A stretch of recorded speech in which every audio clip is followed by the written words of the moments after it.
Hey, what up, guys? Doing another What's Next. This is on my number 4 cruiserweight in the world right now, the newly crowned WBC cruiserweight champion, Ilunga Makabu. Makabu last fought at the end of January when he challenged for the vacant WBC cruiserweight title. He took on Michael Cieslak out in Africa in his home country, and he won a very close 12-round unanimous decision. What I read was a very close fight. Of course, it wasn't shown in the United States because it was out in viewed out in Africa, so never got to see the fight. But it was a close fight. Makabu walked away with the world title, so congratulations to him. And now he's pushing forward. But we haven't heard anything on what he's going to do. I believe he's currently in optional mode since that fight was a mandatory title fight for the vacant title. I believe he's probably in optional mode to do whatever he wants. So let's run him through the top 10 and see what's next for Ilunga Makabu, the WBC champion. We start with number 1, IBF champion Junior Dorticos. I doubt this fight's possible because Dorticos is competing in the World Boxing Super Series finals against Maris Bradis.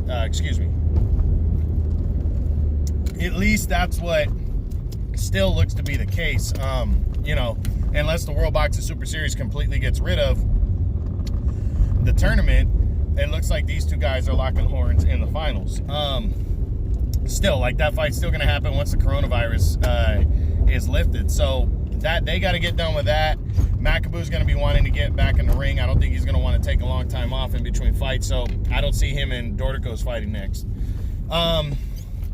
Number 2 is Maris Bradis. Same thing. He's competing against Dorticos in the World Boxing Super Series finals. I highly doubt Makabu's going to wait for Bradis if Bradis were to win and beat Dorticos. Number 3 is former 2-time WBO champion Krzysztof Glowacki. Same thing. He's waiting around. Glowacki has a mandatory fight for the vacant WBO title against Lawrence Okoli. That fight needs to get scheduled first.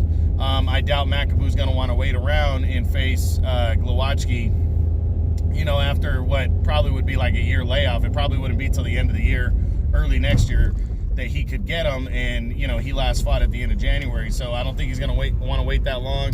So I doubt he faces Glowacki next. Now, Makabu's number 4. Number 5 is contender Noel Gavor. Not a bad matchup. It might be a bad matchup because he's got an awkward style, but Gavor is the WBC's number 5 contender right now. He's in optional mode. He can face whoever he wants. The only thing is Gavor doesn't have a huge name, and he would be a risk, but by the time they fight, it'd be well over a year off for Gavor if they were to fight. So I don't think Makabu's looking at Gavor, but because Gavor is, highly rated in the WBC and Makabu can face whoever he wants, maybe, he might look at Gavor like, hey, I can beat this guy. Bradis struggled with him, but I can beat him, so I'll take him on. So I think it's possible, but I don't think it's likely to happen. Number 6 is a rematch with Michael Cieslak. Wouldn't be surprised if he gave Cieslak the rematch, but I don't think it's something he's going for. Cieslak's not a huge name. If they were to fight somewhere else, work out a deal and fight somewhere else, who knows how the fight would go. Plus, I'm not saying, he won because he was fighting at home, but you do have a home field advantage. Could he get Cieslak to go back out there? I don't know. That's the big question. We don't know. I think it's less likely to happen next. I think Cieslak would have to mandate that fight, that final spot to get a shot. So I don't see the rematch happening.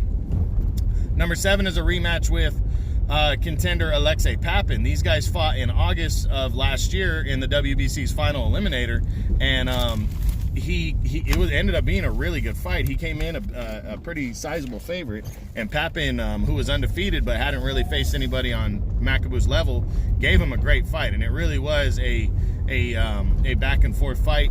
Makabu won a close majority decision and walked away, still, in line for the world title, which he ended up winning. So,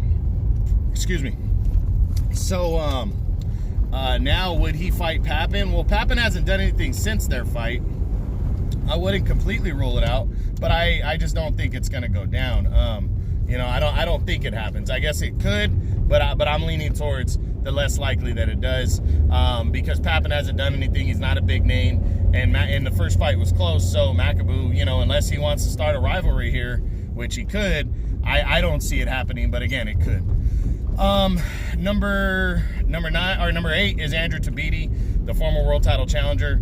Not seeing this one. I like Tabiti, and Tabiti is rated in the WBC. He's like between number 6, 7, and 8, but I don't see him facing Makabu. He was coming off that loss last June where he got knocked the fuck out by Junior Dorticos. I don't think he wants to take a risk, even though it would be for a world title. I don't think he'd want to take a risk against Makabu in his next fight. So I doubt it. Number 9 is contender from South Africa, Kevin Lerena. Not seeing this one. Lerena is highly rated in the WBA and the IBF. I would love to see him go after Makabu. So from that standpoint, I wouldn't completely rule it out. But for some reason, Lerena just seems to want to play it safe and not go for a world title. And yeah, so until he actually steps up and faces somebody, I'm going to say it's less than likely that he goes after anybody in the top 10. But I don't know why he wouldn't try to take a shot at a world title, but you know, that just doesn't seem to be in the cards next, so I don't think so. And then number 10 would be a unification bout against undefeated WBA super champion Arsene Goulamirian. I think the fight makes a lot of sense. Goulamirian's an undefeated champion trying to prove himself. Makabu would love to load up on titles so he could possibly face the winner of the World Boxing Super Series finals. I think the fight makes sense. It's something Makabu should go after. I'm not sure if he's interested, but I think he should be interested, and Goulamirian should also be interested. So I think if both sides were willing to make the fight could be made. So that's the top 10 now. What do I think he's going to do next, Makabu? I really don't know. You know, Makabu, it's up in the air. He is in optional mode. His number 1 contender in the WBC right now is Tabiso Mashunu, who he beat 5 years ago by knockout in the 11th round in a fight that he was losing. Would he want to face his number 1 contender next, even though he's not in mandatory mode? Will the WBC say fuck it and force a mandatory anyways?